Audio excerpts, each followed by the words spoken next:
할렐루야. 오늘도 우리 에이멘 처치에 또 이 거룩한 주일 예배를 하나님께 올려드리기를 원합니다. 우리는 계속해서 주일마다 출애굽기 여정을 이어나가고 있습니다. 우리 지난주 말씀 다 기억나시죠? 그곳에는 뭐가 있었더라? 빛이 있었더라가 이제 지난주 말씀이었습니다. 지난주 말씀에는 우리 두 가지 심판을 살펴보았습니다. 8번째 심판과 9번째 심판이었어요. 다현이가 한번 외워볼까요? 자, 첫 번째 심판부터 한번 외워보도록 하겠습니다. 자, 시작해볼까요? 피, 그 다음에 개구리. 파리, 돌림뼈, 가축의 돌림뼈, 맞아요? 악성 동기, 오바, 메뚜기, 흑암.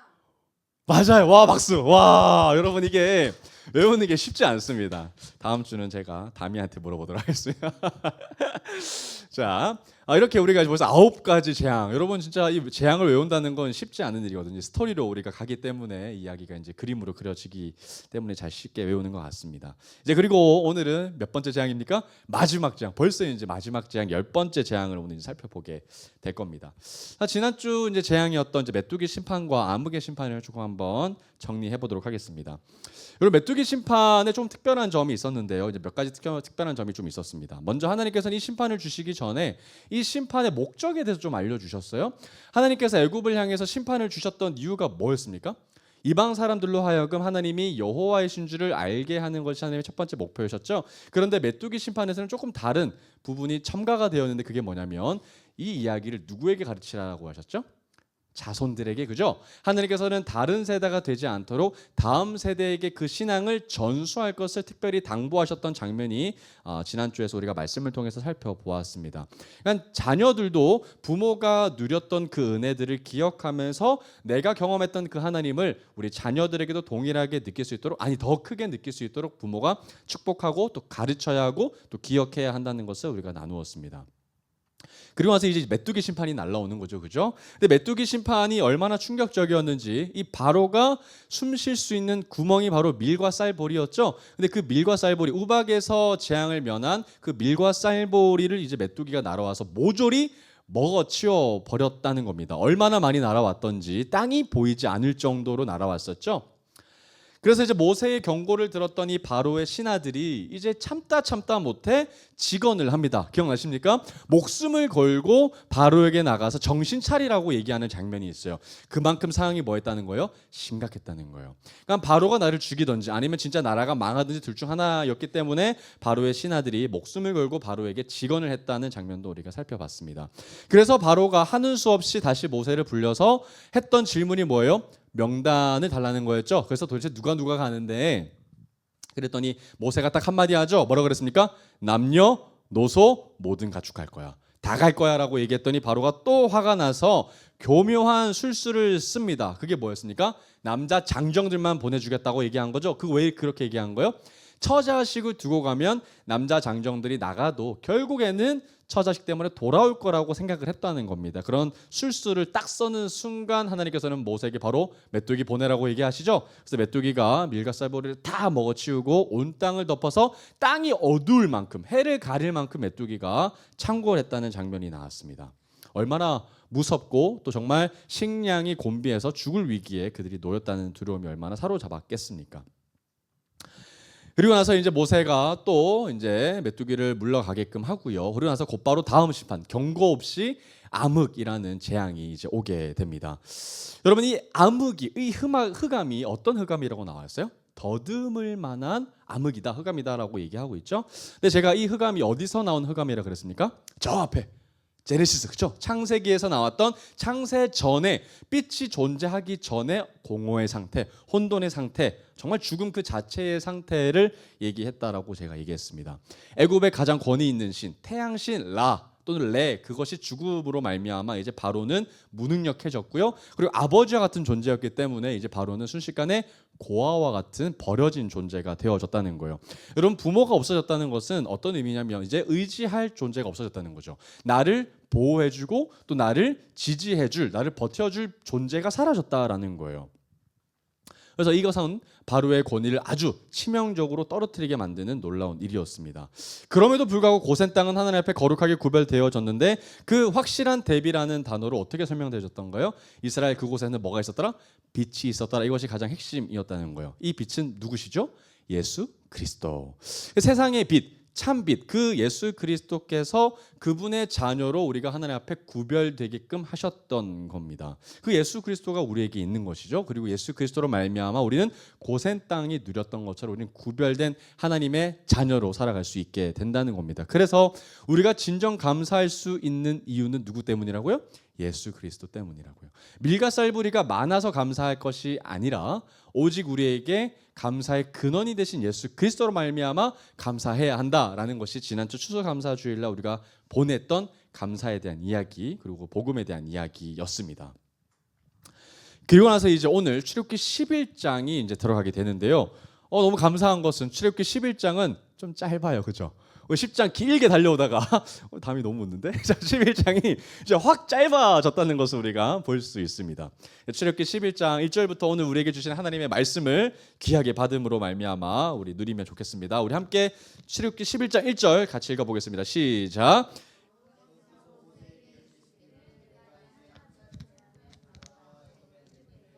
그가 너희를 여기서 내보내리라. 그가 너희를 내보낼 때에는 여기서 반드시 다 쫓아내리니. 여러분 다 쫓아내리니라는 단어에 한번 읽어 보시겠습니까?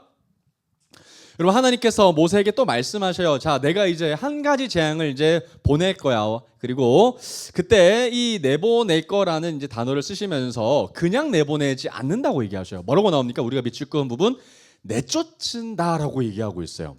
이게 여러분 굉장히 강경한 표현이거든요. 이게 지금껏까지는 바로가 성심성의껏 이제 내가 그래 보내줄게, 내가 허락해줄게라는 의미로 여전히 바로에게 뭔가 소유권이 있는 것처럼 얘기했지만 마지막 심판이 있고 난 뒤에는 바로가 이제는 더 이상 데리고 있을 수 없으니 빨리 내쫓아 버린다라는 이야기가 된다는 거예요. 여러분 내쫓는다라는 어쩔 수 없이 빨리 내쫓지 않으면 내게 피해가 간다는 것을 안다는 것을 얘기한다는 거예요. 이제 정말 상황이 역전되는 것 같습니다. 이제 10번째 재앙을 맞고서는 도저히 바로가 버틸 수 있다 없다? 없다라는 것을 이제 상기시켜주고 있다라는 거예요. 이제 히브리 민족을 하루빨리 이제 바로가 그 즉시 내쫓게 될 겁니다. 더 이상 집착할 수도 없고 더 이상 내 소유라고 주장할 수도 없을 만큼 이제 바로가 스스로 빨리 내쫓게 될 것이라고 하나님은 얘기하셨다라는 거예요. 그러면 여러분 우리가 모세라고 한번 생각해 봅시다. 모세가 지금 하나님께 이런 이야기를 들어요. 이제 내쫓게 될 거야라는 이야기를 들으면 그 이야기를 듣고 이제 다시 장막으로 돌아가는 모세가 어떤 생각을 했을까요?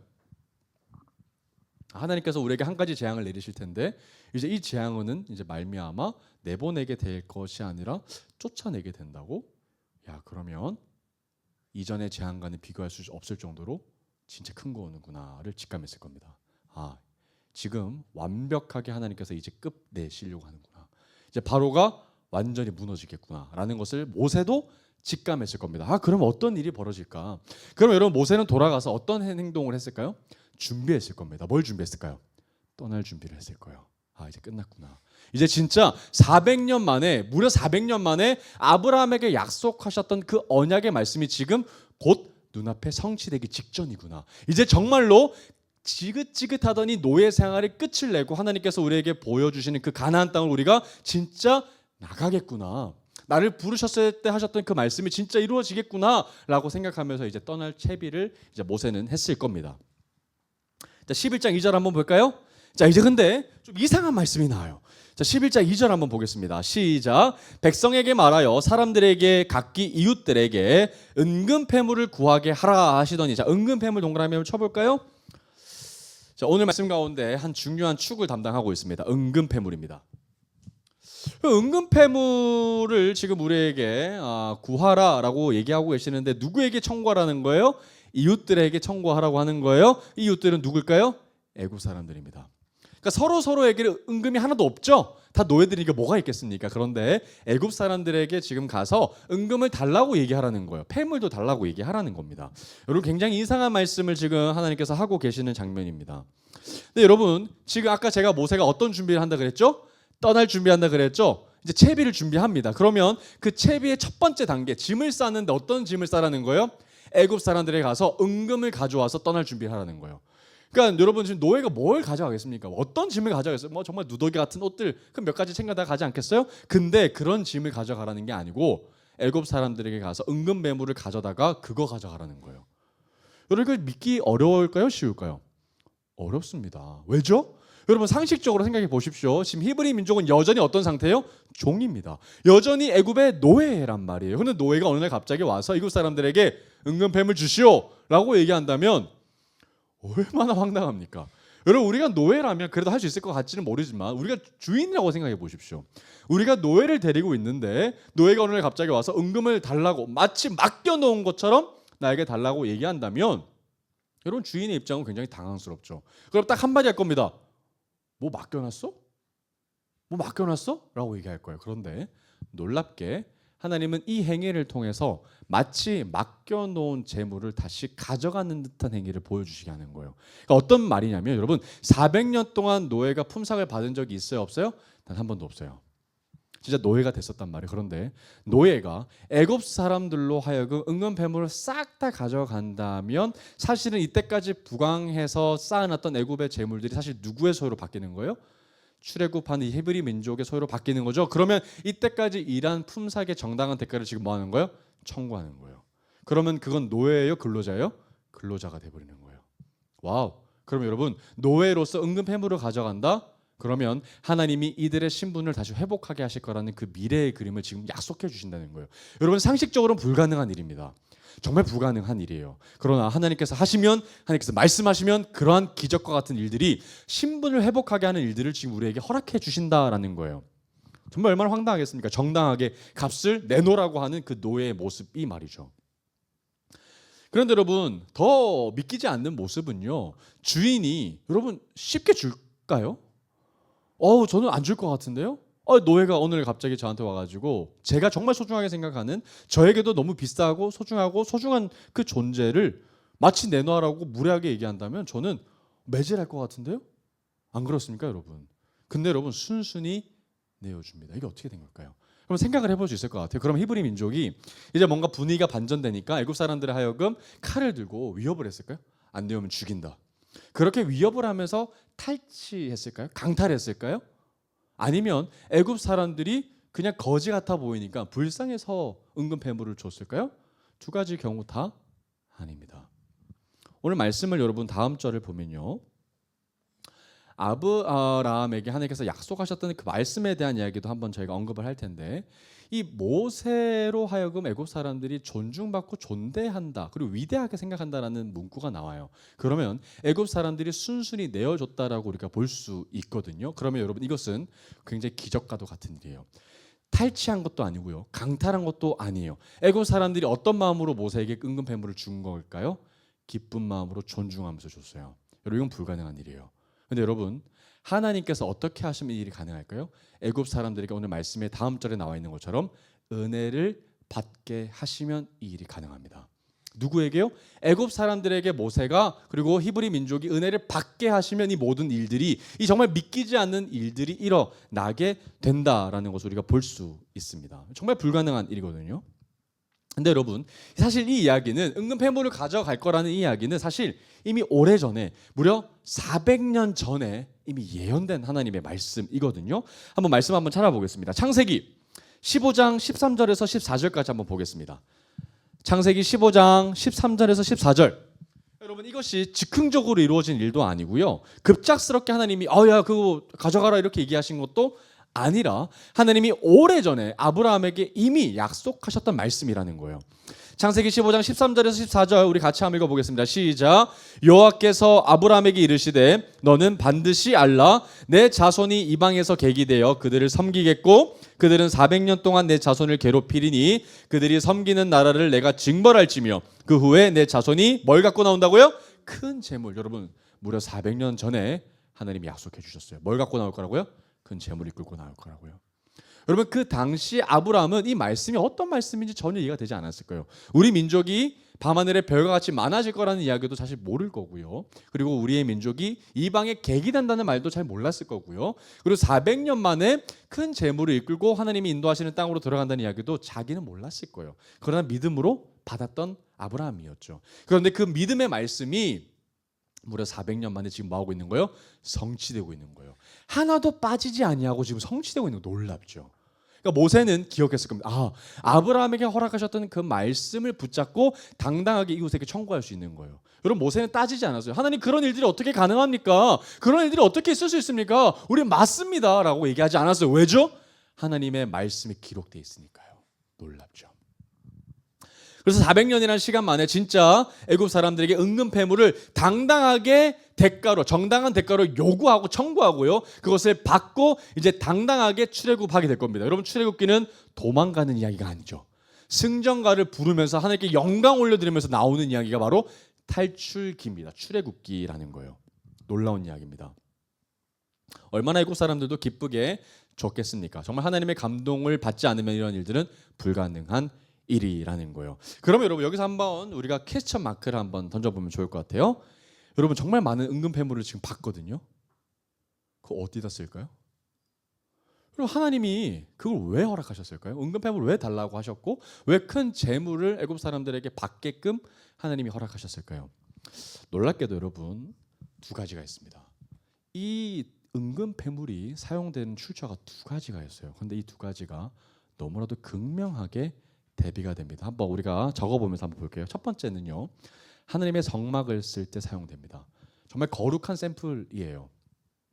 한번 말씀 한번 찾아볼게요. 출애굽기 25장 1절에서 8절까지 말씀입니다. 출애굽기 25장 1절에서 8절까지 말씀 한번 같이 읽어보도록 하겠습니다. 시작. 여호와께서 모세에게 말씀하여 이르시되 이스라엘 자손에게 명령하여 내게 뭘 가져오라? 예물을 가져오라 하고 기쁜 마음으로 내는 자가 내게 바치는 모든 것을 너희는 받을지니라. 자, 너희가 그들에게서 받을 예물은 이러하니, 자, 한번 동그라미 쳐보겠습니다. 자, 금, 그다음에 은. 자, 금과 은, 은근 패물이죠. 그다음에 놋도 있어요. 자, 패물 한번 보겠습니다. 청색, 자색, 홍색 실과 가는 배, 실과 염소털, 이거 다 패물이거든요. 붉은 물들인 수량의 가죽, 해달의 가죽과 조각목과 등류와 관유에 드는 향유와 분향할 향을 만들 향품과 호마노며 애복과 흉패의 물리, 또 뭐가 가져 있어요? 보석입니다. 여러분, 이거는 광야에서 절대로 얻을 수 없는 귀한 재료들이에요. 귀한 값진 것들입니다. 여러분, 이거 다 어디서 갖고 나온 거라고요? 애굽에서 가지고 나온 거예요. 훔친 거 아니죠? 강탈한 것도 아니에요. 정당하게 몫을 받고 나온 거예요. 청구하고 나온 거죠. 8절 한번 볼까요? 그 모든 것들이 어디 위해서 사용되는 거예요? 내가 그들 중에 어디? 거할 성소를 위해서 사용되는 거예요. 하나님께서 허락되어진, 하나님께 받은 그 모든 예물들이 하나님의 집을 짓는 데 사용되는 거죠. 하나님의 거룩한 성소를 위해서 짓게 되는 도구가 된다는 거예요. 여러분, 너무 아름답게 사용되는 장면입니다. 또 한번 볼게요. 35장으로 넘어가 보겠습니다. 출애굽기 35장 21절에서 22절. 출애굽기 35장 21절에서 22절. 출애굽기 35장 21절에서 22절까지 한번 같이 읽어보겠습니다. 시작. 마음이 감동된 모든 자와 자원하는 모든 자가 와서 회막을 짓기 위하여 그 속에서 쓸 모든 것을 위하여 거룩한 옷을 위하여 예물을 가져다가 여호와께 드렸으니 곧 마음에 원하는 남녀가 와서 한번 동그라미 쳐보겠습니다. 팔찌, 귀고리, 가락지, 목걸이, 그리고 여러 가지 금품. 여러분, 이거 다 은근패물이에요. 여러분, 이게 다 애굽에서 온 거예요. 만든 것도 아니고요, 훔쳐온 것도 아니고요, 광야에서 산 것도 아니라 애굽에서 다 가지고 나온 거예요. 근데 여러분, 이 양이 나와 있습니다. 얼마만큼 가지고 왔는지가 대략 나와 있는데요. 한번 36장으로 한번 넘어가겠습니다. 출애굽기 36장 한 장 넘겨서 출애굽기 36장 5절을 한번 보겠습니다. 한번 같이 읽어볼게요. 출애굽기 36장 5절 읽어봅니다. 시작. 자, 모세에게 말하여 이르되 백성이 너무 많이 가져오므로 여호와께서 명령하실 일에 쓰기에 남음이 있나이다. 여러분, 하나님의 성소를 건설하는데, 성막을 짓는데 엄청 많이 들거든요. 기둥이 진짜 많아요. 근데 그 건물을 짓는데도 불구하고 남는 거죠.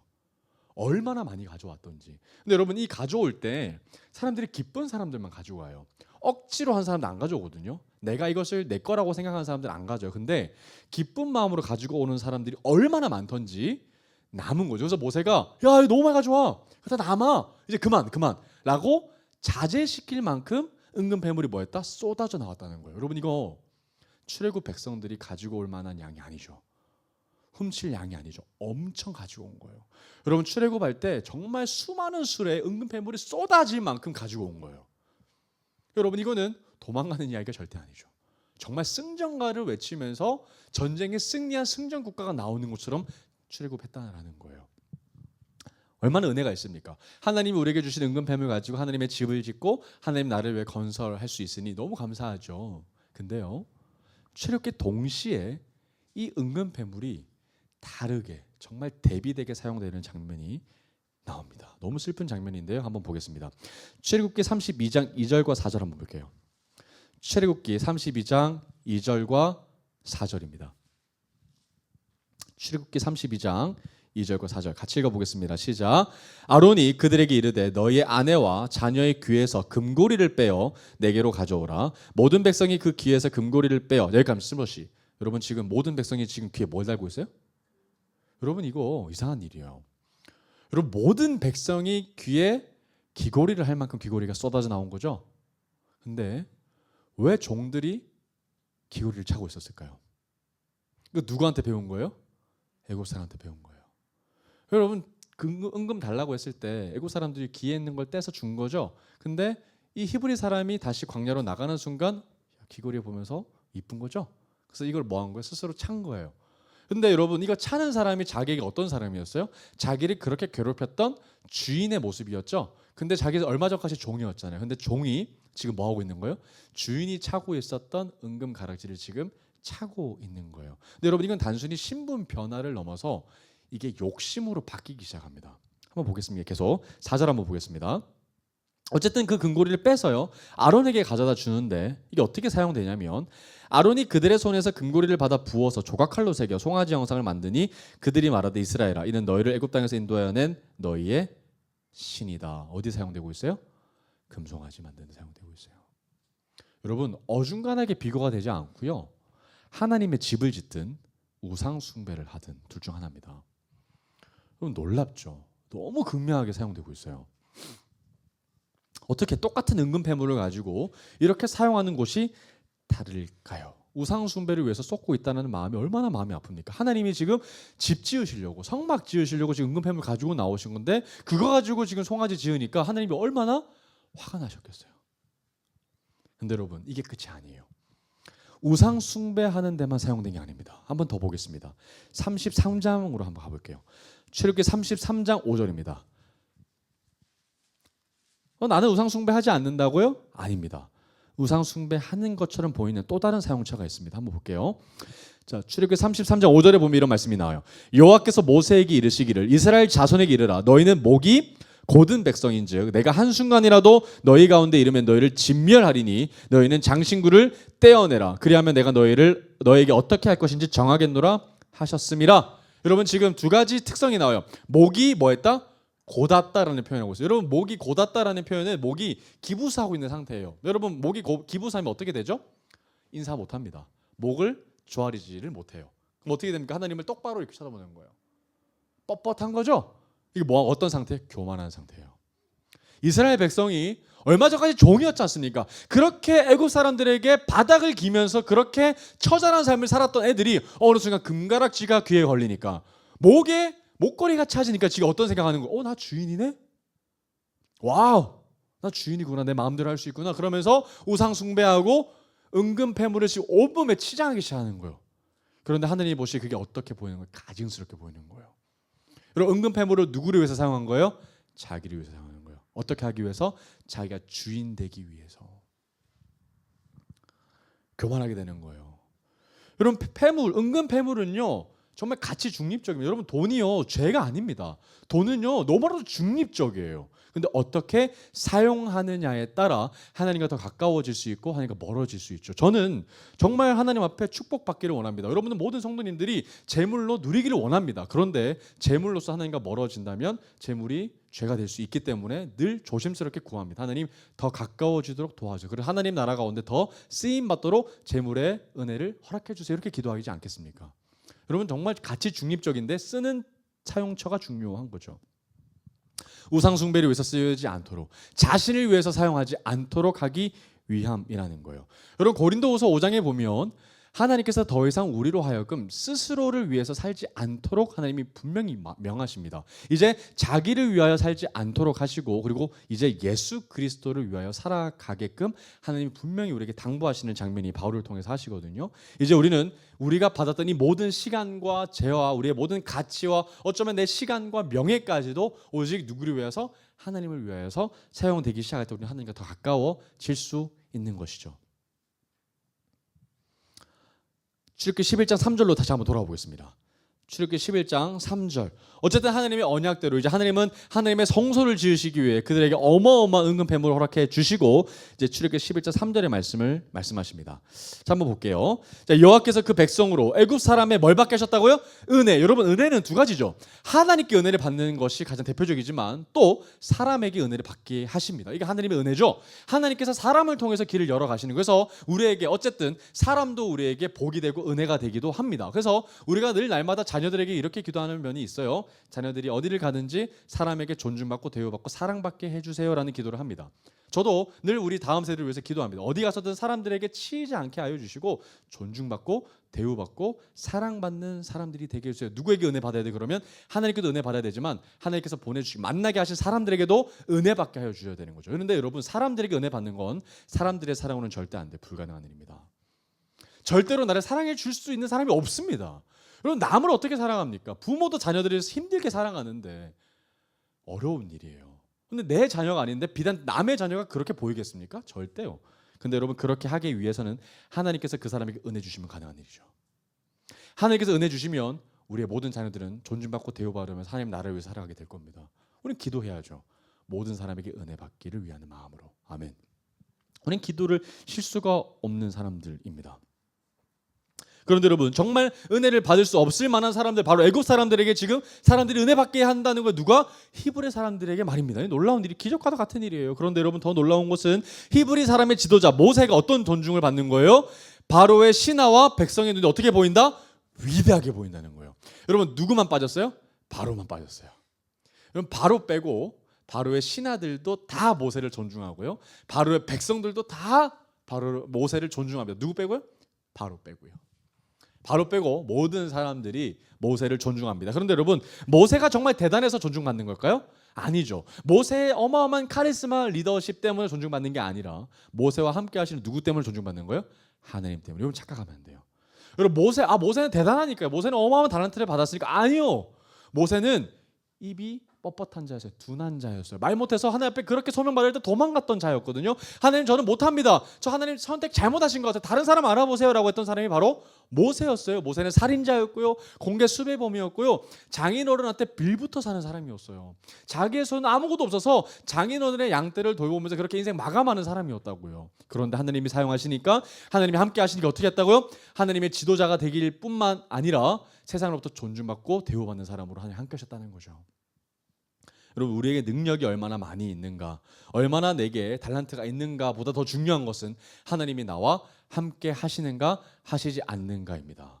여러분, 그래서 날마다 기도해야 되는 거, 나에게 은혜 주십시오, 나에게 능력 주십시오, 나에게 달란트 주십시오 라고 기도할 수 있습니다. 그러나 그보다 더 앞서서 기도해야 될 것은 하나님 나와 함께 해주세요. 여러분, 그게 빠지면 아무것도 아닙니다. 하나님 없는 능력은 무능력보다 더 안 좋습니다. 하나님이 빠지면 공허고요, 무의미합니다. 껍데기라는 사실을 늘 기억하며 하나님이 나와 함께 하시는 복된 인생이 되시기를 주님 이름으로 축복합니다. 그게 가장 중요한 거예요. 아멘. 아멘. 자, 그리고 나서 이제 11장 4절 말씀입니다. 우리 같이 한번 읽어볼게요. 모세가 바로에게 이르되 여호와께서 이와 같이 말씀하시기를 밤중에 내가 애굽 가운데로 들어가리니. 우리 다음 세대한테 제가 한번 물어볼게요. 4절 한번 읽고 이때까지의 재앙과 뭐가 다른지 빨리 한번 찾아주세요. 뭐가 다를까? 이전의 재앙과 진짜 독특한 다른 점이 있어요. 뭐가 다를까요? 뭐가 다를까요? 이전의 재앙의 스케일하고는 어마어마하게 다르죠.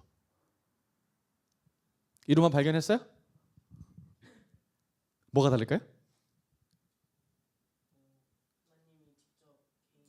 와우, 정답이죠. 정답이에요. 다 아셨죠? 여러분, 이거 너무 놀라운 이야기예요. 여러분, 이때까지는 하나님이 재앙 어떻게 보내셨어요? 바람 부시고 또 애굽에서 강에 올라오게 하시고 시켰죠? 야, 올라와, 불어와, 퍼뜨려, 보내셨어요. 근데 마지막 재앙은 어떻게 하시겠다는 거예요? 내가 하겠다는 거예요. 여러분 이거 엄청난 스케일 차이예요. 여러분 이 모세가 이 얘기 듣고 두려웠을까요? 기대했을까요? 두려웠을 겁니다. 하나님이 어찌 하나님이 그냥 부리시지 세상을 부리시지 어떻게 하나님이 직접 내려온다고 하십니까? 와우, 이로만 칭찬에 어마어마한 말씀을 발견했습니다. 하나님이 직접 오시겠다고 하시는 거죠. 여러분 정말 이거는 충격적인 이야기예요. 얼마나 앞으로 애굽에 큰 재앙을 일으키실지 기대가 됩니다. 11장 5절 한번 보겠습니다. 어떤 재앙입니까?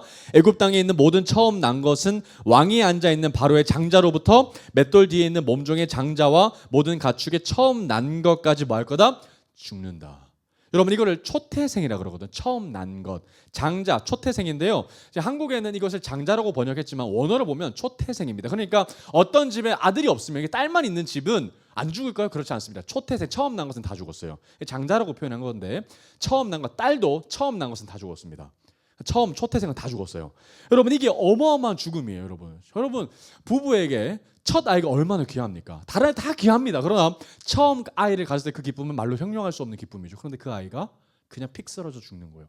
어찌 해볼 겨를도 없이 그냥 죽는 거예요. 그런데 여러분 이 울음이 그치지 않고 짐승에게도 아이가 뭐 하는 거예요? 짐승 새끼도 다 죽는 거예요. 그럼 짐승도 새끼가 죽으면 웁니다. 소 울어요. 그럼 여러분 온 이 애굽 땅에 어른도 상관하지 아니하고 다 울고 짐승도 소도 하루 종일 울음을 외친다면 애굽 땅은 그야말로 초대형 곡소리가 외쳐지는 울음의 장소가 되는 거예요. 상갓집이 온 집안에 다 일어나는 거예요. 왜 예외가 없습니다. 다 죽는 거예요. 가장 소중한 존재가 다 죽어나가는 거예요. 차라리 부모가 죽으면 괜찮을 텐데 그 정도만 해도 근데 자식이 죽는 건 부모가 형용할 수 없는 아픔이죠. 자기보다 더 자식을 빨리 보내는 아픔이야말로 정말 표현할 수 없는 그 단어가 없지 않습니까?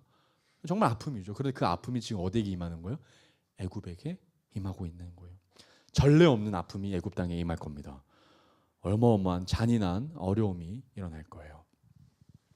그래서 여러분 말씀을 한번 우리가 기억해 보면 이런 슬픔이 전래 있었나라고 한번 우리가 돌이켜 보면 없는 것 같아요, 그죠? 애굽에 정말 아홉 번째까지 재앙이 있어도 이렇게 울었던 적은 없었던 것 같은데 전래 없는 재앙이 지금 오게 될 겁니다. 그런데 여러분 한번 가만히 생각해 보면요, 비슷한 일이 있었어요, 없었어요? 있었어요. 언제죠? 언제? 출애굽 시작할 때. 모든 아이가 죽는 아이들이 있었어요. 언제죠? 파라오가 죽였을 때가 있었거든요. 모세가 태어날 무렵에 아이를 남자아이면 나일강에 던져버리라 하셨던 거 기억나시죠? 한번 말씀 보겠습니다. 출애굽기 1장 22절. 여러분 이게 그냥 이루어진 게 아니에요. 하나님이 정당하게 다시 그 죄를 갚아주시는 장면이거든요. 출애굽기 1장 22절입니다. 여러분 이 모습을 장자 뺏어가는 거 보고 여러분 하나님 너무 잔인하신 것 같아요. 어떻게 이렇게 잔인한 학살을 주실 수 있어요? 이렇게 생각할 수 있으면 오해예요, 여러분. 하나님은 심판하시는 것이거든요. 출애굽기 1장 22절 보겠습니다. 그러므로 바로가 그의 모든 백성에게 명령하여 이르되 아들이 태어나거든 너희는 그를 나일강에 던지고 딸이거든 살려두라. 여러분 이거 이미 파라오가 했던 짓이에요. 여러분 이 울음 당시에는 누가 울었었던 거예요? 히브리 민족이 울었어요.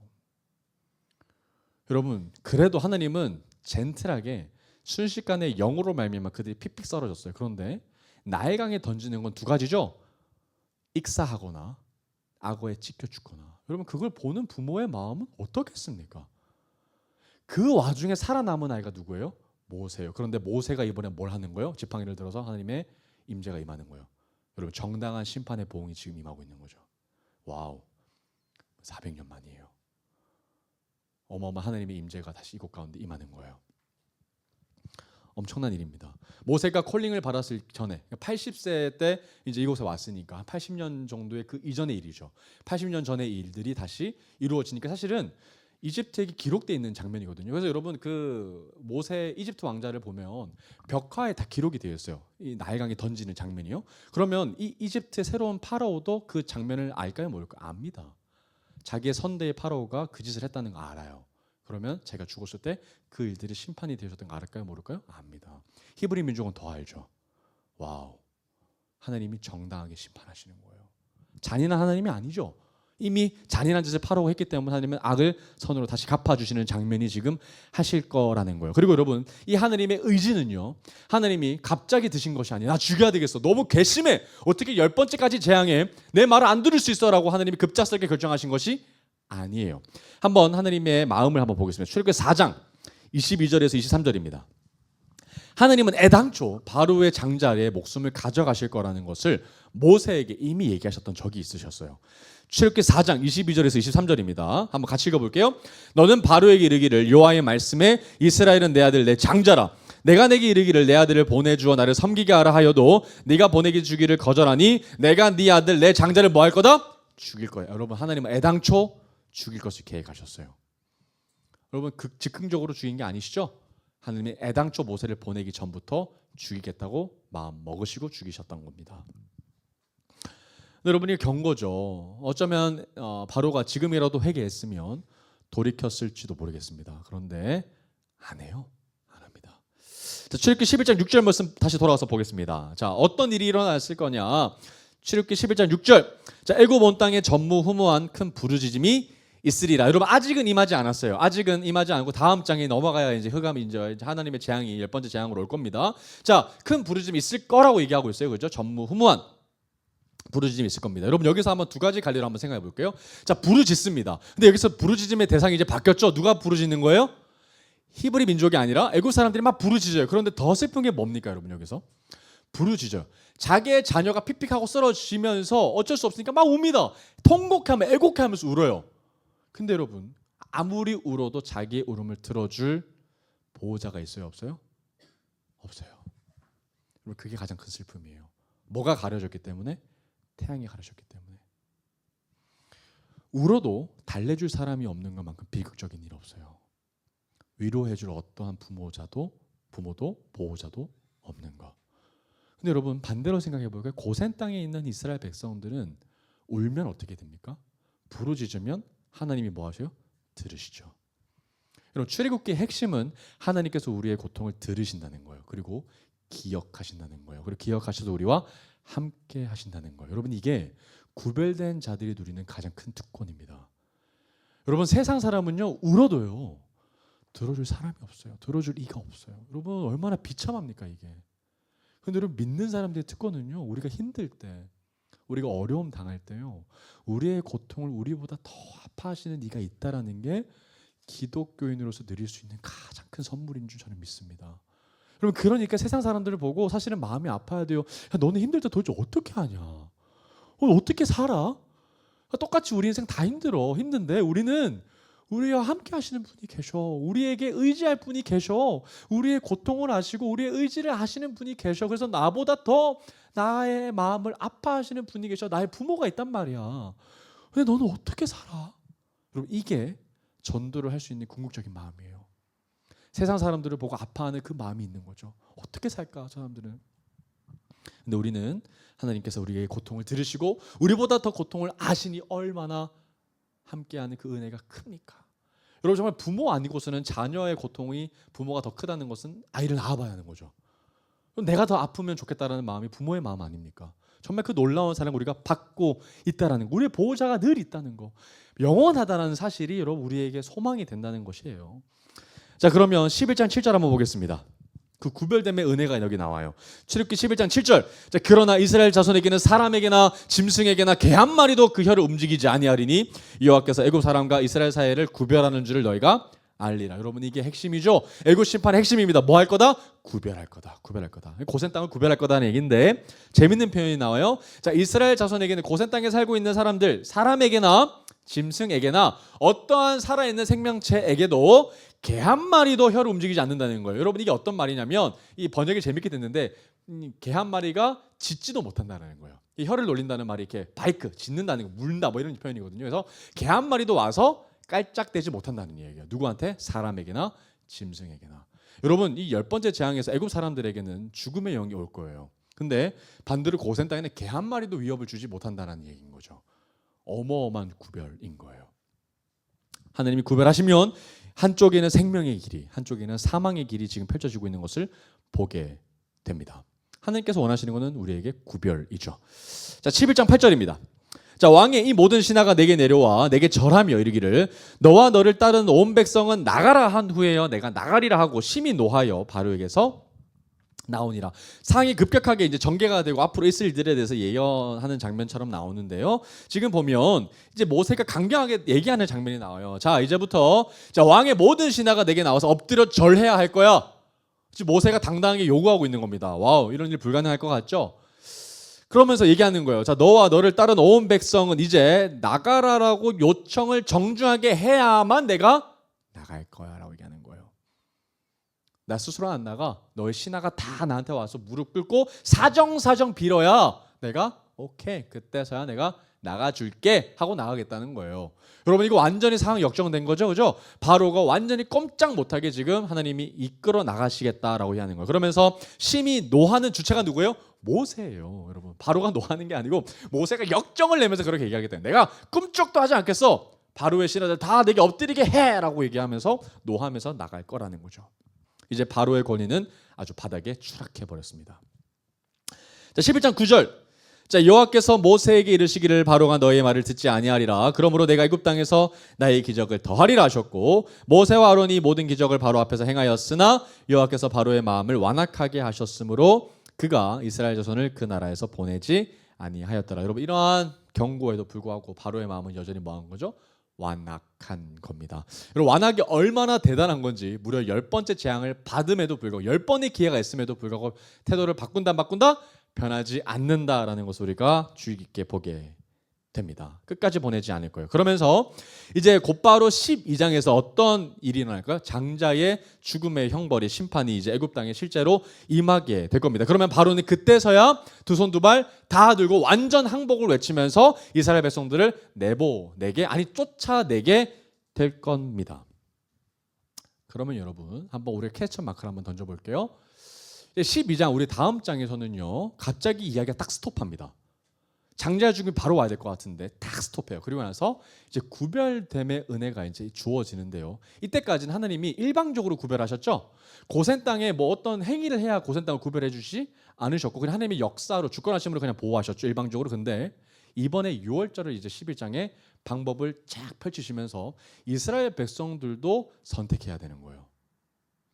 이 6월절 어린 양의 피를 바르지 아니하면 이스라엘도 이 피해를 겪게 될 거라는 하나님의 언약이 말씀이 이제 드러나게 됩니다. 그래서 예수 그리스도의 말씀이 확 드러나면서 장자의 죽음의 이야기로 이제 넘어가게 될 거예요. 그래서 다음 주는 6월절로 이제 넘어가게 될 텐데 그러면 여러분 한번 물음을 한번 던져볼게요. 왜 바로가 이렇게까지 완악할까요? 도대체 어디까지 가야 바로의 마음이 변할까요? 그리고 우리가 바로의 마음이 흔들렸을 때를 봤어요. 밀과 쌀보리를 보면서 아직 내가 남은 게 있네, 의지할 게 있네 라고 해서 여전히 완악해져 가는 것을 봤었죠. 근데 여러분 밀과 쌀보리가 사라져도 태양신이 사라져도 완악했어요. 그런데 어디서 무너졌습니까? 장자의 죽음 때 무너졌어요. 그러면 바로에게 가장 소중했던 것이 무엇이었다는 거예요? 장자였다는 거예요. 밀과 쌀보리도 아니고 내가 파로에서의 권위도 아니죠. 파로는 내려갈 수 있는 거예요. 자기는 볼 때 아니야 이건 아무것도 아닐 수 있어. 근데 아버지로서의 무너진 건 견딜 수 없었던 거예요. 그게 무너지자 파라오는 모든 것이 무너졌습니다. 그때서도 완악해질 수 있죠. 근데 그렇지 않아요. 모든 것이 무너졌어요. 여러분 그러면 어떻게 해석할 수 있을까요? 언제 무너지는 거예요? 그 완악함이 내가 가장 소중하다고 생각하는 것이 무너질 때 우리는 하나님의 말씀에 그저서야 반응할 수 있어요. 그러면 그럼 어떻게 하나? 하나님이 뺏으시는 하나님일까요? 아니요. 우리에게 가장 소중한 것은 다른 것이 아니고 하나님이시죠. 근데 하나님보다 다른 것이 더 소중해질 때 하나님은 가차없이 그것을 바꾸기를 원하셔요.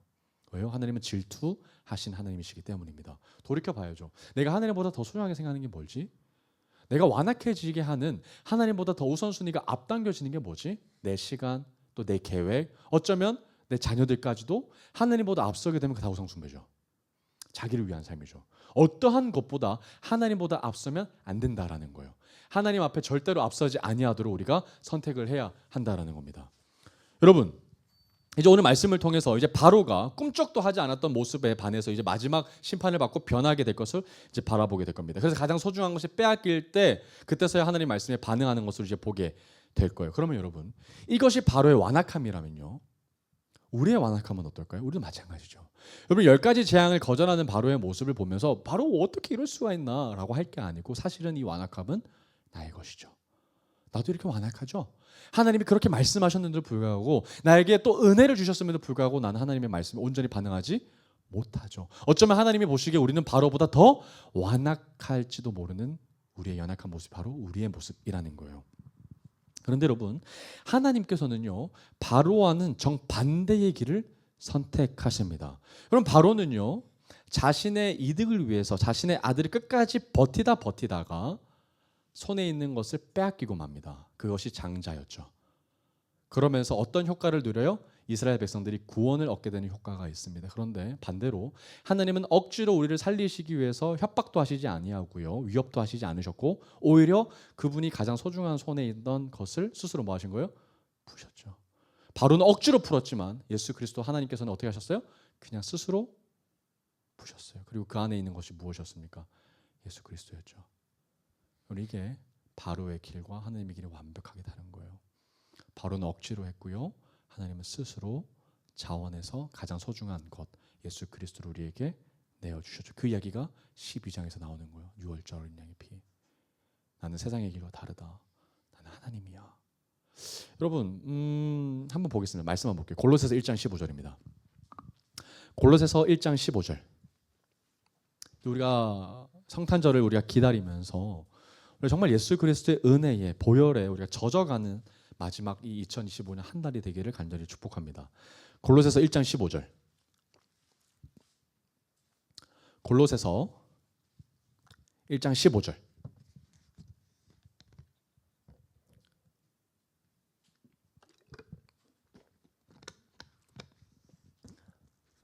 골로새서 1장 15절 같이 읽어보겠습니다. 시작. 그는 보이지 아니하는 하나님의 형상이시요 모든 피조물보다 먼저 나신 이시니. 한번 밑줄 꺼볼까요? 모든 피조물보다 먼저 나신. 저는 이때보다는 영어 표현이 좀 더 좋은 것 같아요. NIV 보면은 영어로 이렇게 적혔습니다. firstborn. firstborn이 뭐예요? 가장 먼저 태어난 사람이죠. 장자라는 의미예요. 장자. 하나님의 장자가 누구라고요? 예수 그리스도예요. 그러면 바로의 장자와 하나님의 장자가 지금 명확하게 대비되고 있는 거죠.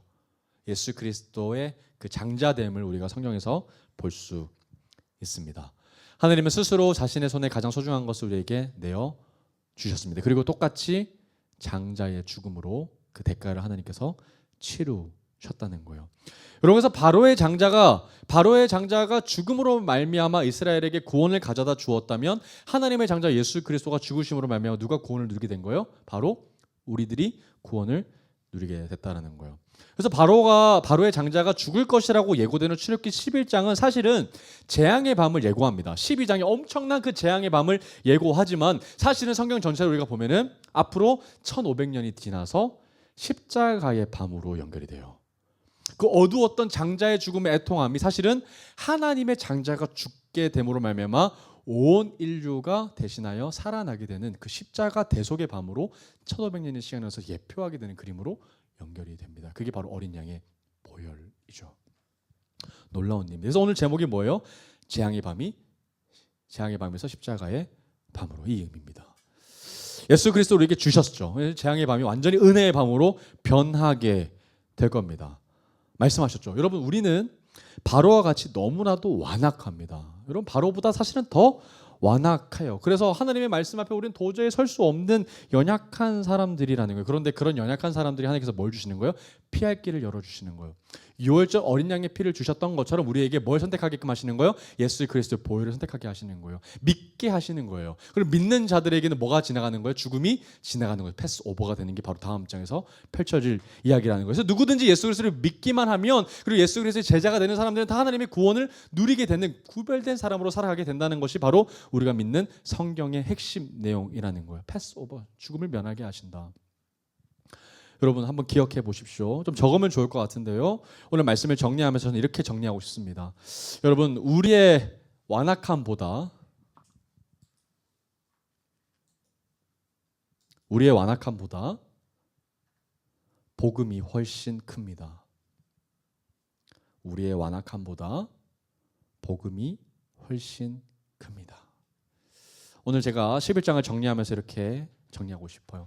여러분, 우리의 완악함은 어쩔 수 없어요. 우리 또 넘어지고요. 또 하나님 앞에 거절된 모습을 보이고 또 하나님을 배신하고 끊임없이 우리는 죄와 싸우는 연약한 사람들의 모습을 살아갈 거예요. 그러나 우리가 하나님 안에서 그리스도 안에서 자유를 누릴 수 있는 이유는 그 연약한 사실보다 뭐가 더 크기 때문에 그리스도가 이 땅 가운데 내려오셔서 피 흘리신 그 보혈의 은혜가 훨씬 더 비교할 수 없을 만큼 크기 때문에 우리는 그 안에서 자유를 누리고 또다시 하나님 앞에 나아갈 수 있는 은혜를 누릴 수 있다라는 겁니다. 여러분, 우리의 완악함을 바라보지 마십시오. 우리의 완악함을 바라보고 우리의 마음을 보고 어떻게 우리가 이렇게 죄인된 모습을 가지고 있나 애통해하기보다 더 크신 하나님의 은혜를 누리며 자유케 되는 저와 여러분들이 되기를 간절히 소망합니다. 6월절의 어린 양의 피가 우리에게 있습니다. 우리의 죄인성보다 우리의 저보다 더 크신 하나님의 보혈이 있고요. 복음에는 능력이 있고요. 십자가에는 더 큰 주의 능력이 있습니다. 그걸 믿는 사람들에게는 더 이상 죄가 우리를 지배하는 삶이 아니라 복음으로 살아내게끔 할 줄 믿습니다. 복음으로 더 자유케 되고 복음을 더 의지할 수 있는